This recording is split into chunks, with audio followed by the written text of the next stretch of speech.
मैंने महाराज को गुवाहाटी में निमंत्रण दिया। महाराज गुवाहाटी में आया। क्या चाहिए महाराज? बोले ग्रेटर त्रिपुरा लैंड चाहिए। ये ग्रेटर त्रिपुरा लैंड का मतलब क्या है? कोई बांग्लादेश से एरिया त्रिपुरा में आएगा क्या? बोले कोई मिजोरम से एरिया त्रिपुरा में आएगा क्या? कोई असम से एरिया त्रिपुरा में आएगा क्या? बोले नहीं नहीं दादा, त्रिपुरा का टीटीएडीसी एरिया को स्टेट बनाना है, त्रिपुरा को 2 भाग करना है। मैं बोला महाराज अगर आप त्रिपुरा को 2 भाग करेगा और ग्रेटर त्रिपुरा लैंड कैसे बनेगा? तो छुपा हो जाएगा। बोले नहीं नहीं, मुझको ग्रेटर त्रिपुरा लैंड चाहिए। तो हमने महाराज को बोला कि देखिए, माँ त्रिपुरा सुंदरी का आशीर्वाद से ये त्रिपुरा प्रदेश बना है।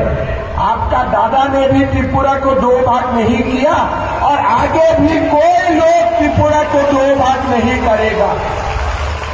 ये आप सुन लीजिए, वो काम नहीं होगा। हम भी पावर के लिए हम भी मोटा का साथ हाथ मिला सकता था, 50 सीट भी हम लोग जीत लेता था, लेकिन आज त्रिपुरा मां को 2 भाग करना पड़ता था। लेकिन हम वो नहीं माना।